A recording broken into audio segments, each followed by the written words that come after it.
नमस्कार, आप देख रहे हैं एसडीटी टाइम्स। मैं हूं आपके साथ वैभव शर्मा। आइए नजर डालते हैं आज की बड़ी खबरों पर। पपुआ न्यू गिनी में बोले पीएम नरेंद्र मोदी, कहा वन फैमिली वन फ्यूचर हमारा मूल मंत्र है। हमारे लिए पूरी दुनिया एक परिवार की तरह।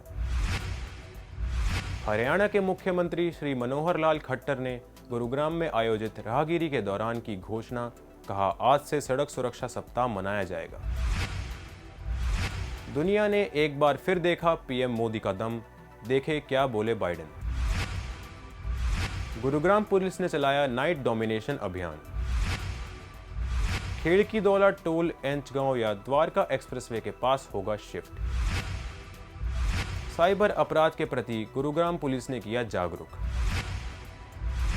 एसजीटी विश्वविद्यालय में शिक्षा संकाय ने अकादमिक एसोसिएशन टेटलेज के तहत रेज्यूमे राइटिंग पर एक कार्यशाला का आयोजन किया।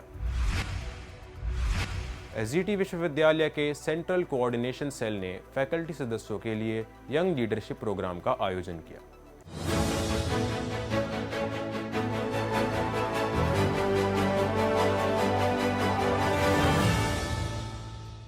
अब खबरें विस्तार से।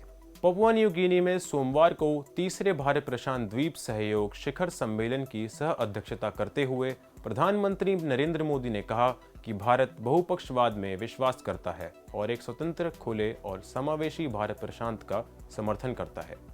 पीएम मोदी ने मंच पर बोलते हुए यह भी कहा कि उनके लिए प्रशांत द्वीप राष्ट्र बड़े महासागरीय देश है, न कि छोटे द्वीप राज्य। देखिए ये रिपोर्ट। समिट में पीएम मोदी ने कहा कि वन फैमिली वन फ्यूचर हमारा मूल मंत्र है। हमारे लिए पूरी दुनिया एक परिवार की तरह है। कोरोना काल में भाई भारत ने कई देशों की मदद की। पीएम मोदी ने कहा कि भारत पपुआ न्यू गिनी का भरोसेमंद पार्टनर है। हम साथी देश की मदद करते हैं। इसके साथ साथ उन्होंने सोलर अलायंस के साथ सभी देशों से जुड़ने की अपील भी की। उन्होंने कहा, हम आपके अखंडता और संप्रभुता का सम्मान करते हैं और भारत विविधता पर भरोसा करते हैं। भारत हर तरह की मदद के लिए तैयार है। बता दें कि इस समिट में 14 देश शामिल हुए हैं। प्रधानमंत्री ने पपुआ न्यू गिनी के प्रधानमंत्री जेम्स मार्पे के साथ तीसरे भारत प्रशांत द्वीप समूह सहयोग FIPIC शिखर सम्मेलन की सह अध्यक्षता की। विशेष रूप से 14 प्रशांत द्वीप PIC शिखर सम्मेलन में भाग ले रहे हैं। FIPIC समिट को संबोधित करते हुए पीएम मोदी ने कहा कि भारत बिना किसी झिझक के प्रशांत द्वीप देशों के साथ अपने अनुभव और क्षमताएं साझा करने को तैयार है। पीएम मोदी ने कहा कि भारत को आपका विकास भागीदार होने पर गर्व है। Bureau report, SDT times. Haryana के मुख्यमंत्री श्री मनोहर लाल खट्टर ने कहा कि प्रदेश में आज से सड़क सुरक्षा सप्ताह मनाया जाएगा। इस सप्ताह के दौरान सभी जिलों में सड़कों के ब्लैक स्पॉट्स पर काम किया जाएगा और सड़क सुरक्षा के प्रति जागरूकता संबंधी गतिविधियां आयोजित की जाएंगी। उन्होंने यह घोषणा रविवार को गुरुग्राम के सेक्टर 79 में साउंड ओलंपस स्कूल के समीप आयोजित राहगिरी कार्यक्रम को संबोधित करते हुए कही। देखिए ये रिपोर्ट। श्री मनोहर लाल खट्टर ने राहगिरी कार्यक्रम की प्रशंसा करते हुए कहा कि करीब 9 वर्ष पहले गुरुग्राम से ही राहगिरी कार्यक्रम की शुरुआत हुई थी, जो कि अब पूरे देश में आयोजित हो रही है। हरियाणा के करनाल, रोहतक, हिसार, सिरसा, रेवाड़ी, पानीपत, रोहतक व झज्जर आदि जिलों में भी सफलतापूर्वक राहगिरी कार्यक्रम का आयोजन हो रहा है। इस कार्यक्रम में अब तक 1 करोड़ 30 लाख लोग भागीदार बन चुके हैं। ऐसे कार्यक्रमों के आयोजन का उद्देश्य समाज को सकारात्मक दिशा में लेकर चलना होता है। प्रधानमंत्री श्री नरेंद्र मोदी ने जब पानीपत से बेटी बचाओ बेटी पढ़ाओ का नारा दिया था, तो प्रदेश में उसी सकारात्मकता के साथ इस पर काम हुआ, जिसके चलते आज प्रदेश में लिंगानुपात में उल्लेखनीय सुधार आया। युवा शक्ति को प्रेरित करने के लिए सिरसा में ऐतिहासिक मैराथन, पानीपत में महिलाओं के लिए पिंकथॉन व अन्य शहरों में ऐसे उल्लेखनीय आयोजन हुए हैं। राहगिरी कार्यक्रम में इस बार खेलकूद से जुड़ी गतिविधियों पर विशेष फोकस किया गया था। मुख्यमंत्री ने कार्यक्रम में पहुंचते ही वॉक साइकिल रन की हरी झंडी दिखाकर रवाना किया और खुद भी साइकिल पर सवार होकर मुख्य मंच तक पहुंचे। इसके उपरांत मुख्यमंत्री ने खिलाड़ियों के बीच उनका उत्साह बढ़ाया। इस दौरान कबड्डी व कुश्ती के डेमो के दौरान मुख्यमंत्री ने खुद भी रेड डाली और पहलवानी के दांवपेच में हाथ आजमाए। उन्होंने बॉक्सिंग, गतका, रस्साकस्सी, बैडमिंटन आदि के खिलाड़ियों के बीच जाकर उनके साथ फोटो भी खिंचवाए। Bureau report, SDT Times. PM Modi ने हिरोशिमा में भारत की ताकत का एहसास दिलाया। अमेरिका के राष्ट्रपति जो बाइडेन ने तो यहां तक कह दिया कि पीएम मोदी इतने लोकप्रिय हैं कि वो पीएम का ऑटोग्राफ लेना चाहते हैं। आइए दिखाते हैं आपको हमारी ये रिपोर्ट। पीएम मोदी ने हिरोशिमा में भारत की ताकत का एहसास दिलाया। अमेरिका के राष्ट्रपति जो बाइडेन ने कहा कि पीएम मोदी इतने लोकप्रिय हैं कि वो पीएम का ऑटोग्राफ लेना चाहते हैं। तो वही ऑस्ट्रेलिया पीएम ने कहा कि पीएम के कार्यक्रम में आने वाले लोगों की लिस्ट लंबी होती जा रही है और उन्हें मैनेज करना मुश्किल हो रहा है। Bureau report, SD times. Gurugram police द्वारा नाइट डोमिनेशन अभियान चलाकर वाहनों और संदिग्ध लोगों की जांच की। देखिए ये रिपोर्ट। पुलिस प्रवक्ता सुभाष बोकन ने बताया कि अपराधियों को जुआ खेलने के लिए गुरुग्राम पुलिस द्वारा नाइट डोमिनेशन अभियान चलाया गया। इस अभियान में गुरुग्राम पुलिस की कुल 392 पुलिस टीमों की प्रभावी चेकिंग की गई। इस दौरान कुल 3083 गंभीर को प्रभावित किया गया। अभियान के दौरान अवैध देशी शराब की 560 क्रियाएं और 4 प्रतिक्रियाएं भालू बरामद हो गई। इस दौरान एक अवैध हथियार भी बरामद हुआ। इसके अतिरिक्त विभिन्न मामलों में 7,720 रुपए की नकद बरामद हुई। इस अभियान के दौरान 227 सार्वजनिक स्थानों को चेक किया गया और कुल 226 संदिग्ध व्यक्तियों को चेक किया गया, जिसका स्ट्रेंजर रोल जारी किया गया। Bureau report, SD times. Let's take a short break. We'll be back soon.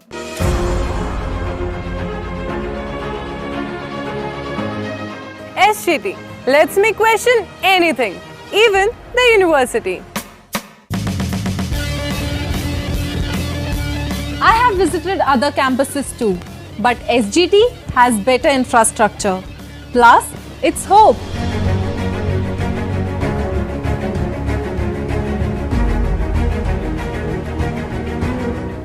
Here, we are not just students, we are emerging journalists. Cameraman Deepak के साथ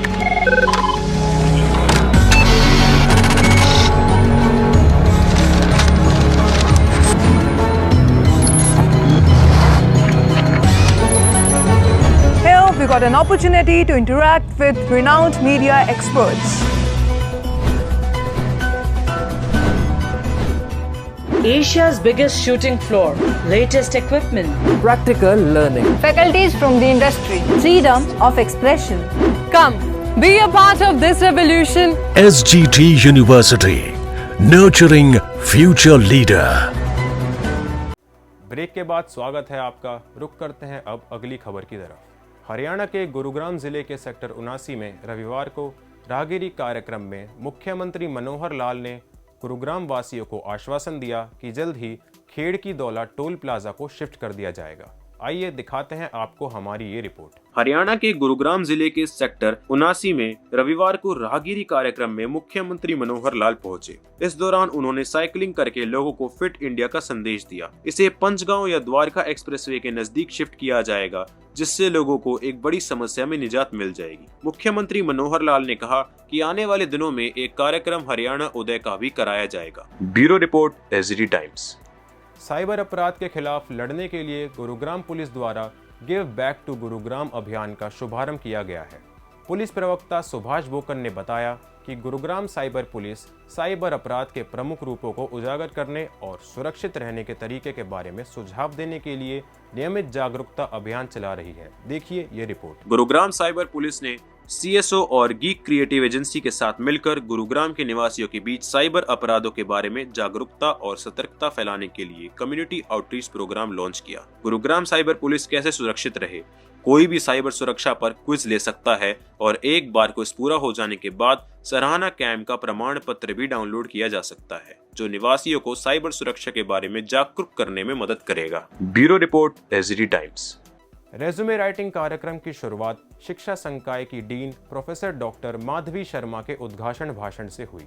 आइए दिखाते हैं आपको हमारी ये रिपोर्ट। रेज्यूमे राइटिंग कार्यशाला का मुख्य उद्देश्य छात्रों को एक पेशेवर रेज्यूमे तैयार करने की क्षमता विकसित करना था, जो उनके कौशल, ज्ञान और शिक्षा को दर्शाता है, जो उनके द्वारा मांगी जा रही नौकरी के लिए प्रासंगिक है। वर्कशॉप का संचालन सुश्री अलका वाही ने किया, जिन्होंने रेज्यूमे राइटिंग की तैयारियों के बारे में जानकारी दी। उन्होंने रेज्यूमे लिखने के कौशल को बढ़ाने के लिए विभिन्न तरीकों और रणनीतियों के बारे में भी जानकारी दी। कार्यक्रम में छात्र छात्राएं व शिक्षक उपस्थित थे। सत्र बहुत ही जानकारीपूर्ण और आसान था। प्रतिभागियों ने कार्यशाला के दौरान गतिविधियों की प्रस्तुति और बातचीत की सराहना की। वर्कशॉप उन लोगों के लिए अमूल्य थी जो अपना बायोडाटा सुधारना चाहते थे। कार्यशाला एक बड़ी सफलता थी और सभी प्रतिभागियों के लिए एक मूल्यवान सीखने का अनुभव साबित हुई। Bureau report, SD Times. Central coordination cell गर्व से यंग लीडरशिप कार्यक्रम के सफल समापन की घोषणा करता है। जिसका उद्देश्य शिक्षा जगत में भविष्य के नेताओं को पोषण और सशक्त बनाना है। कार्यक्रम ने 8 संकाय सदस्यों के एक बैच के साथ अपने नवीनतम प्रशिक्षण सत्र का समापन किया। देखिए ये रिपोर्ट। नेतृत्व कौशल, पेशेवर विकास और प्रबंधकीय कौशल को बढ़ाने के लिए तैयार किया गया यंग लीडरशिप प्रोग्राम एक बार फिर शानदार सफलता साबित हुआ। प्रशिक्षण के दौरान प्रतिभागियों ने इंटरैक्टिव कार्यशालाओं, अंतर्दृष्टिपूर्ण सेमिनारों और व्यावहारिक अभ्यासों में भाग लिया। उन्होंने अपनी भूमिका में उत्कृष्टता प्राप्त करने के लिए आवश्यक उपकरणों से लैस किया। सम्मानित उद्योग विशेषज्ञों और निपुण शिक्षाविदों के नेतृत्व में कार्यक्रम में प्रभावी संचार, रणनीतिक योजना, टीम निर्माण और निर्णय लेने सहित कई विषयों को शामिल किया गया। पूरे कार्यक्रम के दौरान संकाय सदस्यों ने असाधारण समर्पण और उत्साह का प्रदर्शन किया, व्यक्तिगत विकास और पेशेवर उत्कृष्टता के प्रति अपनी प्रतिबद्धता का प्रदर्शन किया। केंद्रीय समन्वय प्रकोष्ठ कार्यक्रम की सफलता में योगदान देने वाले सभी प्रतिभागियों, सुगमकर्ताओं और सहायक कर्मचारियों की हार्दिक सराहना करता है। एसजीटी यूनिवर्सिटी नेतृत्व क्षमता को बढ़ावा देने के लिए प्रतिबद्ध है और अकादमिक समुदाय पर इस प्रशिक्षण के प्रभाव को देखने के लिए उत्सुक है। I am Niladri Roy, Department of Environmental Science, Faculty of Science. I am one of the fortunate participants in this program. Young Leadership Program is one of the innovative initiatives by SGT University. SGT University believes that in present scenario, knowledge could not be restricted to academics only. A young leader would be a skillful professional who would be able to contribute his or her responsibilities towards university development. This program will definitely enhance our overall ability, quality, and personality. Hello, thank you for inviting me for this video shoot. My name is Nitesh Kumar Jha. I am teaching forensic psychology in the Department of Clinical Psychology of SGT University. I feel glad to be the part of this young leadership program. Through this program, I got to know in depth about the university functioning through its various sections and departments.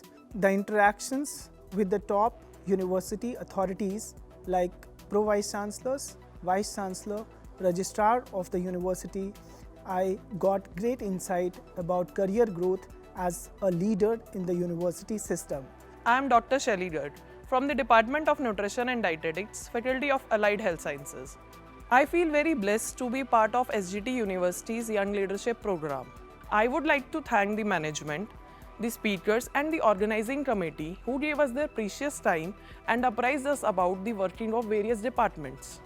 I have learned a lot of things from Young Leadership Program, but the most important are we should listen effectively and communicate effectively with our peer and work towards a common goal.